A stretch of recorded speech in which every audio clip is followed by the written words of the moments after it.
Hold on. No, I think I we're see live the now. live button. Yep. Okay, so hi everybody, welcome to Manny's podcast live stream. This is your, I guess your host is AkaoRyu or AkaoRyu. Some people say it differently, but you just could call me Manny if that's easier. Let me know if the live stream is enabled, because the last time I had, people weren't able to chat and stuff. So this is my guest. Her name is Virginia L Bassi. Is that right? Bassi. Bassi. And she is a Catalyst intensive life coach. And I know you do more than that. Like also you're a therapist too, right? And counselor? No, I'm actually not a counselor. I am trained as an occupational therapist, which encompasses helping people live their best life just in a different way. Oh, that's cool. That's awesome. I really appreciate that you're giving me this opportunity to interview you, and it's an honor. I really do mean that.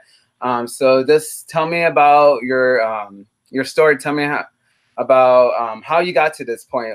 What made you want to help more people? What made you want to become like a life coach, a therapist? So we can start from there. All right, here we go. Question, but I always Just tell me facts about who you are and what you like to do, and then we'll go that way. So sure. The more I do this work, the more I realize that I have always done this work in some capacity. I just didn't know that there was such a thing as life coaching or mindset coaching until probably the last few years ago. I've always been someone who people have come to for bouncing ideas off of, for getting a fresh perspective, for getting another point of view. And I originally, as I said, I've been trained as an occupational therapist, and I did that work for off and on for the better part of 20 years. I'm a wife and a mom. I have 2 boys, and I've stayed home to raise my boys and homeschool them. Gotcha. And I first found life coaching in John Kim almost 5 years ago. I was in probably the darkest part of my life. I had suffered an immense loss. I was in a relationship, in a marriage that felt very unhappy, and realized that I had been trying to be somebody else who wasn't myself for a very long time. And all that did was create bitterness and resentment and anger. And at a point when I needed people around me to support me, I felt like I had nothing. Gotcha. And I was absolutely furious at that point. And one night of many sleepless nights, I grabbed my iPad and typed into the Google search bar, "How do I forgive?" Right. Because I recognized that I needed to forgive in order to be able to move forward, even in my own life. At that point, I had no idea what it was going to look like. And a Psychology Today article came up, and I opened it, and the first sentence said, "Forgiveness is not about the other person." And it was as though my brain exploded. And I realized that all this time, I don't know about you growing up, but when I grew up, I was taught forgive and forget, turn the other cheek, don't make such a big deal out of it. And I never realized that forgiving was not about saying, "I'm sorry," and still holding a grudge. Yeah. It's about truly releasing, allowing ourselves to feel those feelings so that we can release them. And that's the act of forgiveness. It's not letting somebody else off the hook and saying what they did was okay when really you're still furious inside. Yeah. It's about allowing yourself to feel all of those feelings and recognize that you have validity in those feelings, and then allowing yourself to let those go and to move past them. It's a gift to yourself, really. It's not about the other person. Right, because I was going to just say, bouncing off that idea, like, because when you're learning to like let those things go, like you no longer give the other person power, because that's the thing. Like when we hold bitterness and anger and all that, we're like, in a way, they're controlling us, even though they're not doing this purposely, but we're giving them power. And then that's the thing. So we give our power away. Anytime that we feel resentment or anger, not anger necessarily, because anger is just a human emotion. It's something that tells us that something's not right. But resentment is what builds up over time when we feel as though we're not heard, or we feel as though we're doing something out of obligation rather than from our true self, our true core. For me, that core is love and compassion. And when I feel like I'm not doing something from that place, that's when I start to feel obligated. That's when I start to get frustrated and bitter and angry. I said angry again. Resentful is what I really mean to say. And that's when I now can take a step back and say, this isn't coming from my best place. What can I do to change that? And it took me a while to learn that. And we talk about letting things go, like, oh, you just throw a tissue up into the wind. Yeah. It's a practice, like everything else, Manny. It's a practice, and it requires conscious thought. It requires us to be aware of our feelings, where they are in our bodies, and how they make us feel. So many people are disconnected from what their bodies are telling them. And when that happens over time, it can cause physical distress and physical illness. I've seen again and again in my personal and my professional experiences that people end up coming out with physical discomfort or physical pain or physical disease because they haven't addressed their own emotions and what's going on inside them. We become so disconnected. That's really powerful thing you're talking about. No, I definitely agree. Like I guess when I like also fall into like in a way depression and darkness and stuff like that. Like I realized in my own life, I was going through some trauma of my own self, going through my separation, divorce, and I stopped. And during that, I guess I would say the same thing. Like for me, I became less of myself. I became more pseudo than my solid state self. And I realized I wasn't being myself. And once I, got pretty much out of that situation, I started, now I'm learning like who I am. And now I'm learning to love myself better. And I've been taking care of myself, especially because I'm getting older. I'm 34. So I realized I need to take care of my body. I need to take care of my mind and my soul, my spiritual soul. And these are the things I'm learning because no one else is going to do that for us. Like we had to do that for ourselves. Like we had to learn to take care of our bodies. We got to take care of our mind and soul because no one's going to, in that sense, going to save us. No human's going to save us, That is absolutely correct. I just gave a presentation a couple of nights ago, and I said almost the exact same thing.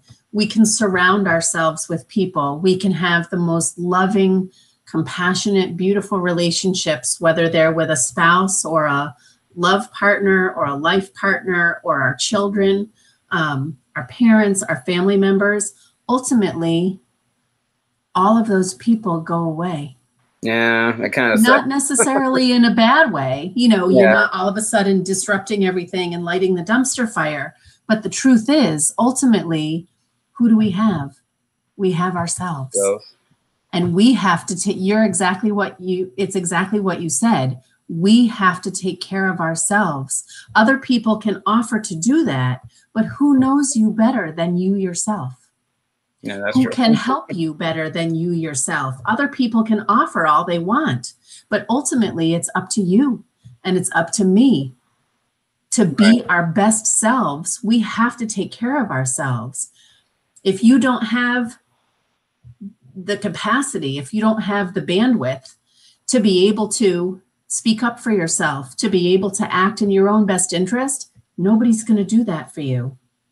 Right, and it's taken me a while to learn that. Like learning to, even though I'm 34, like learning to really become more independent and not be codependent on people. I know that sometimes could be really hard. Like I know I struggled through that. It's funny or not funny, but like when I was in my marriage, before I got married, I was really independent, and then when I got married, I became codependent, and realizing why. But I guess the why questions was probably because I was trying to get my validation from her. Like I was trying to get my self-worth from her. Yes. Like in a way, I made her into like an idol, a god, I guess you would say. But I realized that that I had to get my self-worth from God and myself, pretty much.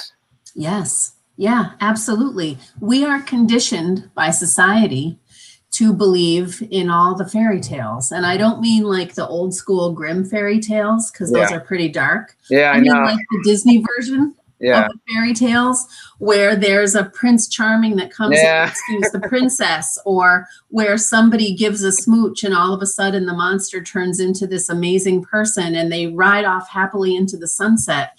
Dude, any relationship is work. Yeah. And in order to have a solid relationship with anybody else, you got to have a solid relationship with yourself. Yeah. That's something that I am still learning. It only has taken me about half my life, and I'm older than you. To come around to the idea that if I'm not solid with me, if I'm pretending to be something else, or if I believe I should be something else, it's not going to work. Yeah. You have to be yourself. You have to know who you are and remember who you are and be able to stand in that truth, because that's where your power lies. Right, in our own truth. Like, I've been trying to understand that. Like, I know John wrote the book, like, Finding Your Own Truth, but truth means, like, what is truth to you, pretty much, right? Is that how you would define what your own truth is? Yes. When I talk about your truth or my truth, what I'm talking about is who we are as people. I believe that every single version of ourselves that we've ever been, our best versions and our worst versions so far, are still inside us. And we can tap into those whenever we want to. I was just talking to a friend about this morning. When you think back to when you might have been your best self to date, when you might have felt like the world was yours and you could do anything and you were invincible. When you think back to that person, that version of you is still inside you, and you can tap into that person anytime you want. When you think back to the joys of childhood, if your childhood was joyful, when you think back to being that happy, carefree kid, right, you can still tap into that happy, carefree nature. Again, it takes conscious decision and awareness, but that is inside you, and you can tap into that anytime you want. So when I talk about your truth, what I'm talking about is, what are your core values? Are they things like kindness, generosity, individuality, truth-telling? I'm talking about what lights you on fire. That's part of your truth, because if you're going along with somebody else's idea of what's the greatest thing, if that doesn't work for you, you're just pretending. Yeah. You're actually telling a lie, right? Yeah. Part of standing in your truth is knowing what matters to you, what makes you a unique person, because we all have that. We all have a gift, whatever it is. And when you can tap into that and remember it and bring it forward in yourself, you can start to live the life that you want to live. I'm listening. I appreciate that. So sorry, I'm just trying to go with that thought. So, for you, I guess, when did you start actually discovering yourself, I guess, or really tapping into your solid state self, like your real, true, authentic self? When did it, I mean, was it before you got into your marriage, or was it like kind of like afterwards, like your transformation in a way? It's interesting that you asked that, because I've asked myself that question a lot. Looking back, I don't feel like I really started faltering and second guessing and doubting myself until I was in my 20s. When I was a kid and a teenager and even going into college, I believed that I could do anything I wanted to do. And it wasn't until after that I had an exceptionally damaging relationship, not physically damaging, but emotionally and mentally damaging. Yeah. And that was what started my self-doubt cycle. That was the tipping point for me. And I didn't recognize that until years later. I knew at the time that it wasn't a good relationship, but I didn't realize for a long time how damaging that had been. And then out of that relationship, I met the man who's now my husband, and almost recognized him as a savior, instead of recognizing that I was saving myself by leaving that toxic relationship. Right. I recognized someone else as my savior. And that was when I started to give away my power. Just as I say, we ultimately have only ourselves. Yeah. I will also offer the idea that you or I are the only people who can save ourselves. Nobody else can save you. I'm just thinking. That's okay. And I'm happy to talk your ear off if you want. I don't know. I could talk about this for hours. Did you ever deal with like low self-esteem or confidence? Dude. I guess for me, I did. I mean, I'm getting to a point now. I'm learning myself. I'm learning to be confident within myself because I'm learning to become that independent man. Like, I'm excited with John's book. I think it's going to be really helpful for me too, learning on redefining who I am, redefining what a man is. And that's why I'm excited to try to do a book club on that too. So. Oh, I think that's a great idea. I struggle with low self-esteem and low confidence for, again, about half my life. When I believed that I had to be something different than who or what I am, I started to try to change to fit into what I thought I was supposed to do and who I was supposed to be. Right. And every time that I failed at that, it chipped away at my self-esteem. It sliced another layer off. It sliced away a piece of my confidence. And I eventually got to a point where I didn't trust myself. I didn't believe that I had anything to offer anyone. And all I kept doing was trying to be the next thing that I thought I should be. I kept trying to do the next thing that I thought I should do. And none of it was me, and none of it was my truth, and none of it worked. Would you say like kind of like it's like for some people who like are addicted to drugs, it's like looking for the next high to get them to feel good about themselves and stuff like that? Is that yes, like what looking you're saying? looking externally for the next thing to get you that rush. And what I lost in all of those iterations and all of those attempts was understanding who I am and what I need in order to be my best self. And I know right now everybody's talking about being your best self and living your best life. And it's become kind of a cliche, right? Right. When I talk about being my best self, I am really reaching toward the highest version of myself, the best version that I can be, not for anybody else, but because that's the way that I want to live my life. I want to show up every day in the best way that I can, because I've come to understand that when I show up as me and who I am and offer what I do, it helps people. And that's one of my core values, is helping other people. Right. It's what I believe I'm here to do. It's what I've always done in one form or another. And how can I deny something that I've done all my life? Yeah, that's true. That's part of my truth. That's really awesome. So what? Go ahead. I guess go ahead and go with that. Like, what are your core values, or your what you believe in?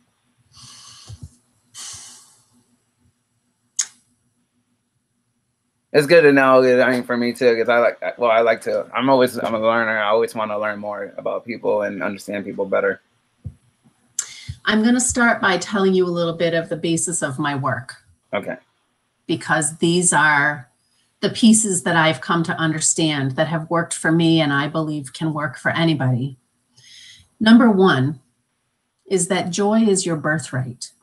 And when I say joy, I don't mean happiness. I don't mean like throwing confetti can be joyful, but part of joy is recognizing the impermanence. That's what makes joy for me, a deeper emotion than just happiness or contentment. Yeah. Because when I truly feel joyful, I am totally present in the moment. There's nothing that can pull me away from that experience. I would not rather be any other place on the planet in that moment. I'm totally present. I can see the beauty radiating all around me in that moment. And I recognize the impermanence of it. And that's part of what makes it so precious. I believe that that state of being is something we are all born into. We are divine beings who come here to have a human experience. And when we are born in the state of joy.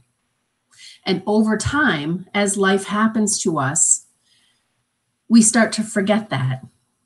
Sometimes I've had experiences in which kids have told me about things that I didn't understand that they could possibly know, that have led me to believe that they've had past memories from past experiences in past lives. I know not everybody buys into that.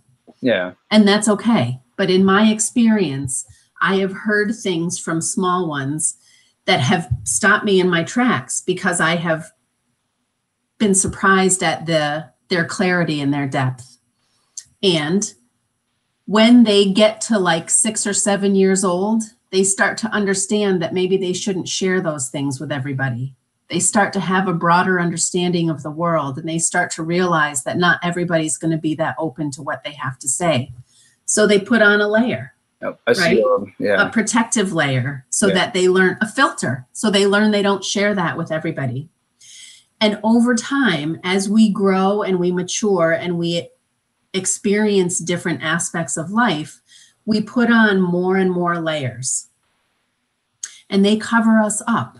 We believe that we're doing it to protect ourselves. Yeah. But over time, they can build up like old layers of varnish or like piles of moving blankets. That's how I always picture it. You know, those soft, heavy blankets that are supposed to protect the piano? Yeah. Okay. Or the delicate, you know, the vase or whatever. Over time, we throw more of those over ourselves, over our souls to protect us. And what it also does, aside from protecting us, it muffles us. It keeps us from being our true selves. Right. So joy is your birthright. I'm sorry, I cut you off. No. I almost. I was just gonna say like they put the shield and the protection because they know how the world is. Like right now, we're living in ages of like more and more we see is like chaos and more evil. Like it's just getting worse, and it's like, man.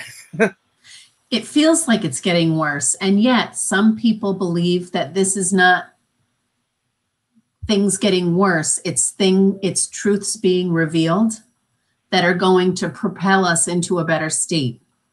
And I don't mean state like the United States. I mean a better state of being. So instead of being the painful ending, these are the painful birth pangs of a new era. That's what I'm holding on to because I have to have hope. Well, yeah, we need hope. Absolutely. So I believe that joy is our birthright. I believe that over time we learn to cover that up and we forget that joy belongs to all of us, that it's our birthright.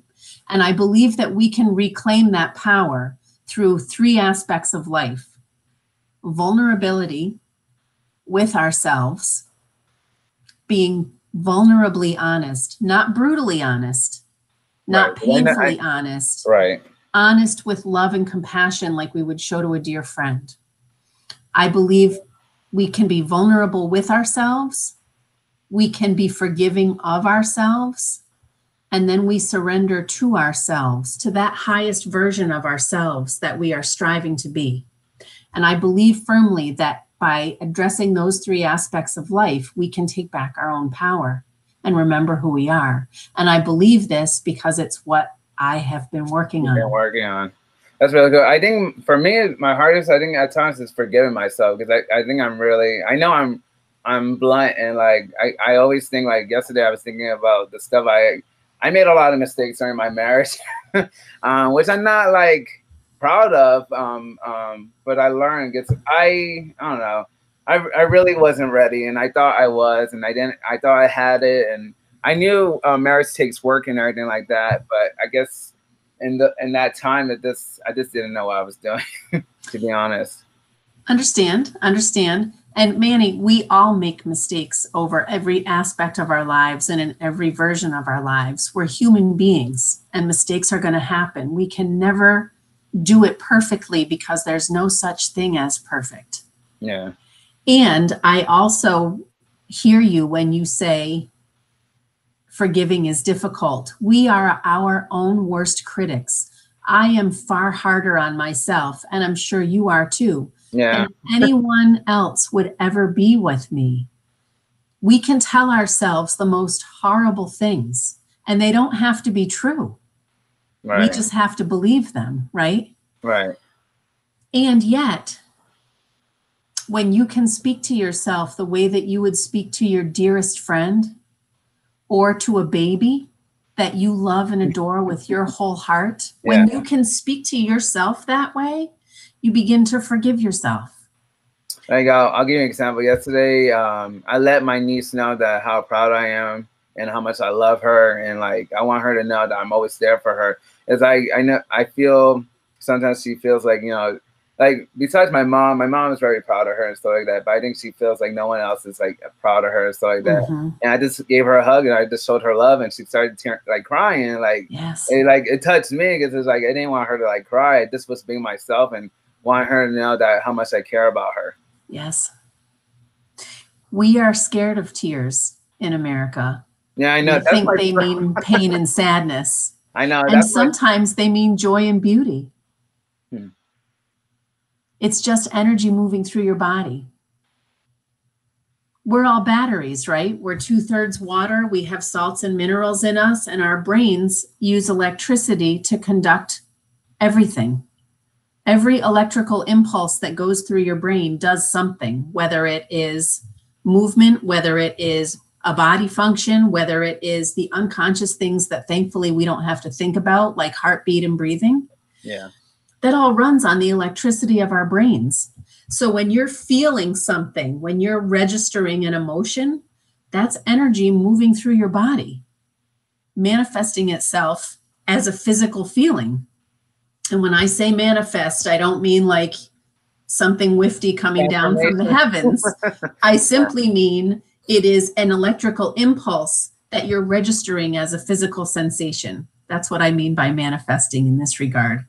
So when people are moved to tears, it's not a bad thing. It's because they are actually feeling something. It can be uncomfortable, because we're trained that tears equal something bad.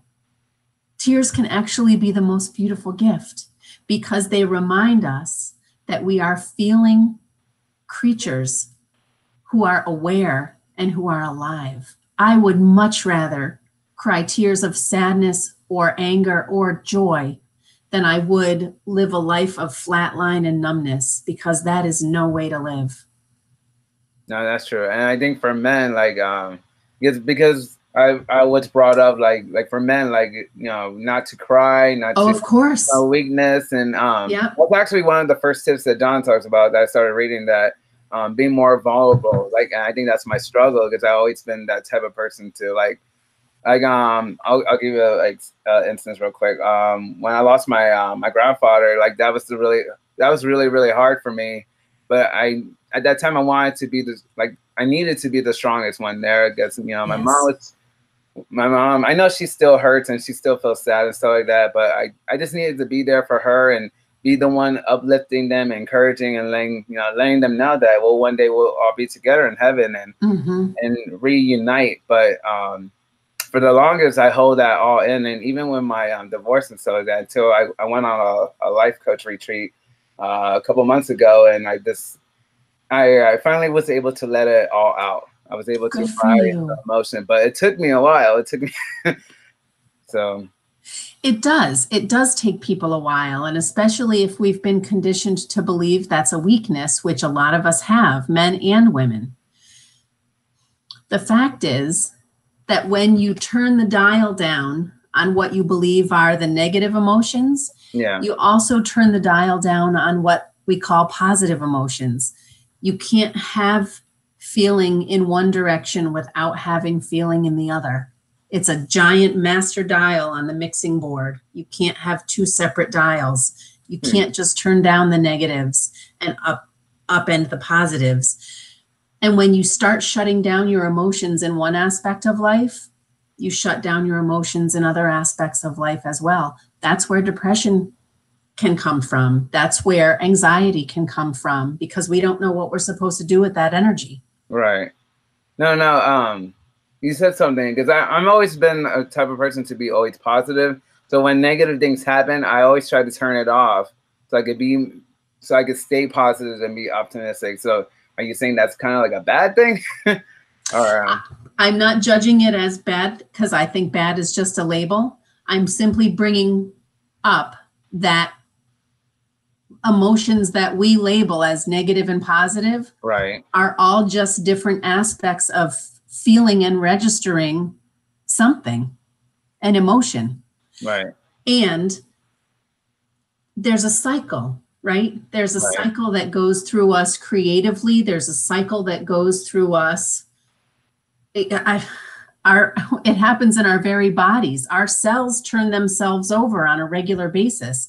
Thank goodness we don't have to think about that, right? Aside from breathing and heartbeat. Oh my God, I got to change my cells. What? But those are things that happen automatically that we don't think about. Everything has a cycle. The universe has a cycle, right? The moon has a cycle. There are tides that come in and out twice a day. Everything cycles. The seasons, from the biggest level imaginable down to the microscopic level. We have cycles also. There are times when we feel more positive and times when we feel less so. It's all part of being human. And I would say to you that being positive all the time is not always true. I would challenge you on that. And I would also remind you that it is okay to not be super duper positive all the time. Mr. Sunshine. I try to be uplifting to other people. Being uplifting is different than being positive. Encouraging other people is also encouraging yourself, right? Right. So that's the highest version of Manny. You're striving every day toward that highest version of yourself where you are just shining joy and goodness onto everybody like the sun. I try to, yeah. I mean, there's days that I feel sad, and then like I try to encourage myself. Like for me, I always try to also like go to for me, because I love I could play guitar and obviously I sing. So when I'm having those moments of sadness and like this feeling down on myself, I always try to like connect with God and connect through music and playing, because I feel uplifted when I do that. I mean, but also having a connection with Him too. Absolutely. And any tool like that you have in your box, whether it's your connection with God, whether it's your connection with music, whether it's your connection with creation through writing or cooking or painting, whatever, if it's getting out in nature and getting a breath of fresh air. Yeah, I like that. Clearing the cobwebs out of your brain.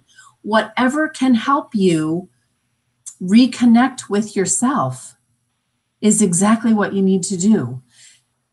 Sadness is not something to be feared.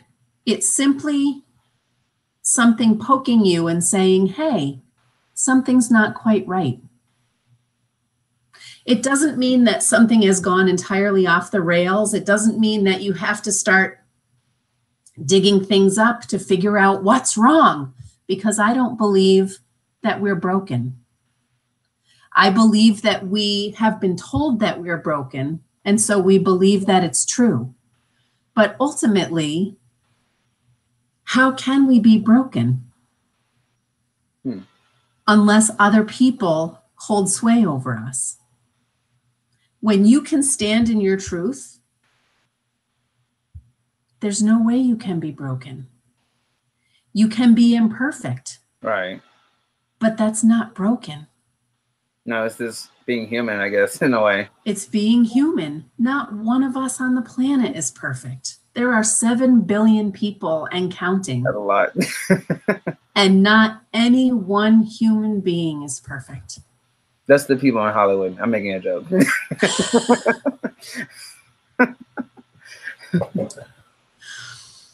So that's, I would say, when we can remember that nobody is perfect, and when we strive every day to do our best and be present in the moment, whenever that moment comes, which is now and now and now and now.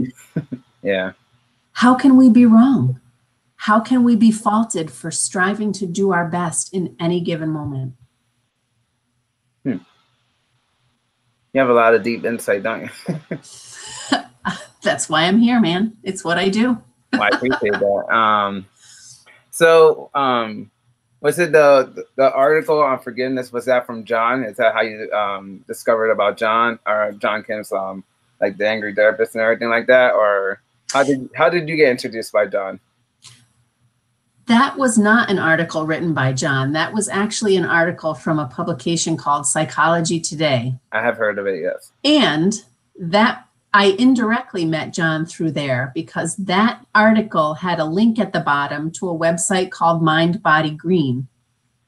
And I clicked that link and thought, what the hell? It can't possibly be anything new. And it was something new, because John had written an article. He's always writing. About He is containers. a writer, though. So. It was what? when he was writing about containers and transparency. Oh, okay.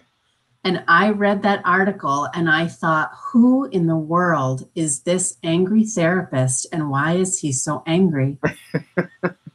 And I began to investigate. And then I understood that he had a coaching program. And then I understood that he himself is a coach. And I started to think, I got to get some more information on this. And as I looked and as I probed and as I did research, his program and his perception and his stance on things came back to me again and again as the way I want to live. So I took his Catalyst program. I became a certified coach. And then Pam Davis asked me to do one of her live posts in a self-love tribe that she was doing. She asked me to talk about forgiveness. Oh, wow. That's awesome. And I have held her dear in my heart ever since. And even though she and I have not yet met in person, she is somebody I count on my one hand as being one of the most amazing people on the planet. I think so. She blessed me with one time. This was almost 2 years ago. Like crazy thing is, I discovered John through a medium. Her name was Michelle, and she did I forget her last name, but she did an interview with John, and then I heard his story, and then it just gave me like an aha moment. Like, this is what I want to do. I want to be a life coach, because my background is I have a major in Bible, and then my minor's in counseling. And I know everyone's telling, well, the people I had talked to, everyone thinks I should get my master's, which I understand is another 2 years and more schooling and stuff like that. That part's not stopping me right now. It's just financially, it's kind of like rough. Sure. I'm already in debt and stuff like that. I really do want to, I would love to be, have my master's in counseling, because that's what I feel called to do myself, is to help people. And when he talked about life coaching, I thought like, oh, this might be an easier way to get certified than me to actually start helping people and stuff like that. So, what was I going with this? You were talking about how you came across John and how I had come across John. Gotcha. So I don't know. For some reason, he really resonates with me a lot. Like, maybe it's like I'm going through maybe similar stuff that he's gone through. And maybe that's probably pretty much encouraging to me. But I don't know. One of the things about coaching that I love the most is that it's not about a therapist. And I'm going to do this again, even though I hate these. Right. It's not about a therapist fixing your problem. It's not about a therapist fixing you. Yeah. Coaching is simply about connecting with somebody because you know what it's like, because you've been there too. When I talk to women about finding their power and reclaiming their joy. Yeah. I get where they're at because I've been there. That's true. That's all it is. It's not magic. It's not, I don't know any secret formula about this. I just have my own experiences and the experiences of other people that I've spoken with. And I bring all of that to the table every time I talk with somebody new, every time I have a session with a client. I bring all of that with me. And it's an opportunity to simply say, I hear you and I see you. And there is a way forward. The only way out is through. You have to feel it. You have to allow yourself to feel it so that you can let it go and move forward. That's true. So tell me, so tell me a little bit about how was your experience going through the Catalyst intensive course? Oh, the Catalyst intensive was amazing.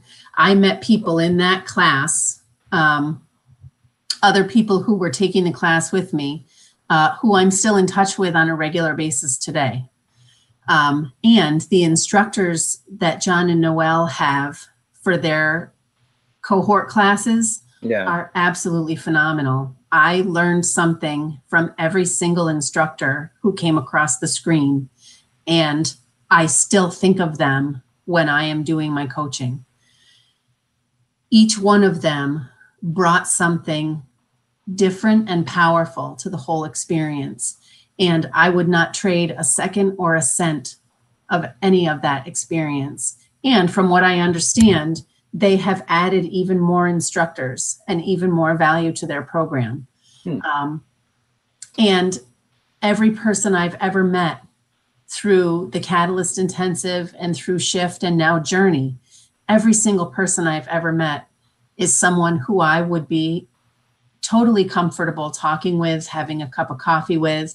I have never come across such a large group of people who has been so compassionate and so caring.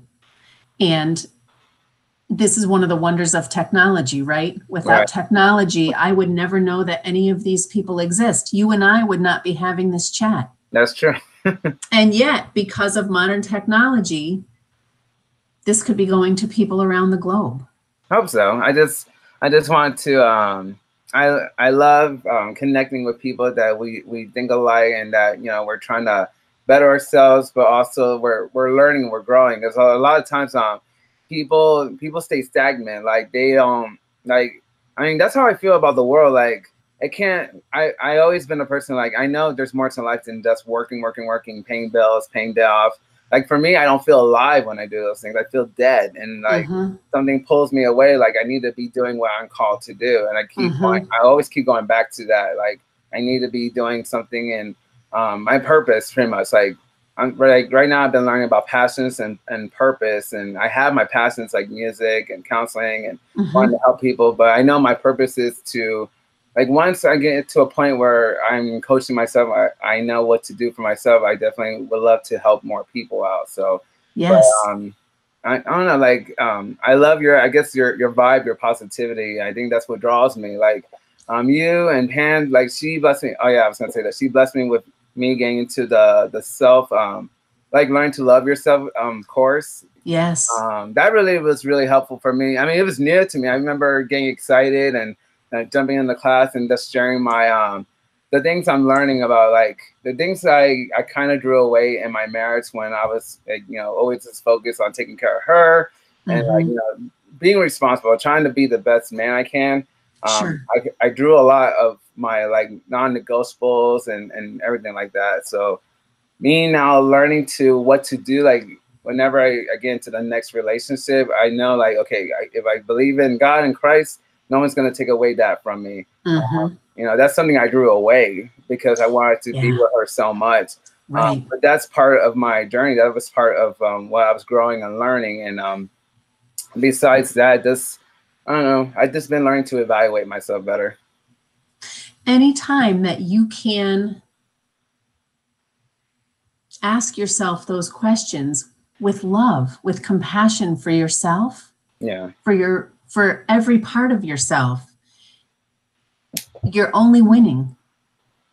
You're only doing what's best for you and the next woman who is lucky enough to have a relationship with you, because she is going to get a man who knows himself and who stands strong and who he truly is. Right. And she's going to be amazingly blessed, Manny, whoever she is. I look forward to it. But right now, like, I decided I got the courses of I'm learning to be single on purpose and learning this it's been really helpful. I've been going through the homework and stuff like that. I actually been trying to put the work into it. I know sometimes you can listen to audio courses because I know I'm an audio learner, but also I like to see, so I'm an audio and visual. So having both for me is the best thing. Is then I learn and I pick up things. So.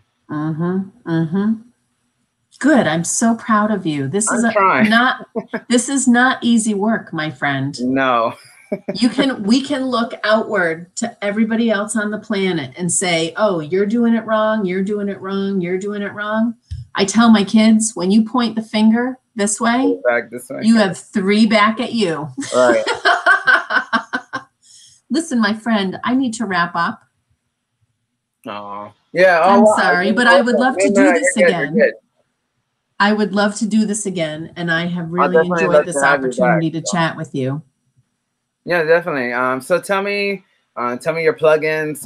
Tell me real quick a little bit of your practice, and just let people know where they can find you, where they can check you out, and stuff like that. Absolutely. I am the owner of Flying V. That's VEE Life Coaching. I am on Facebook at Flying V Coaching, and I am on Instagram at Flying V1. That's the number 1. My website is flyingvlifecoaching.com. All right. Well, thank you for this time, Virginia. I really appreciate everything you're sharing, and I'll definitely go back and take notes on the stuff you are teaching me, and I appreciate that. Manny, it has been my pleasure. Thank you for giving me this opportunity. No problem. I look forward to having you back. I would love that. All right. Well, I hope you have a great day. God bless, and take care of yourself, and we'll talk soon. Thank you, sir. That sounds perfect. All right. Thank you. Bye. All right. Bye. Well, thank you guys for everything. Thank you for the ones that are here listening to this, and I hope it really blesses and resonates with you guys. And if you have more questions, just comment down below once I post this. This is your boy AkaoRyu, and that was my special guest, Virginia. And just thank you for this time. All right. I love you guys. I'll talk to you later. All right. Peace.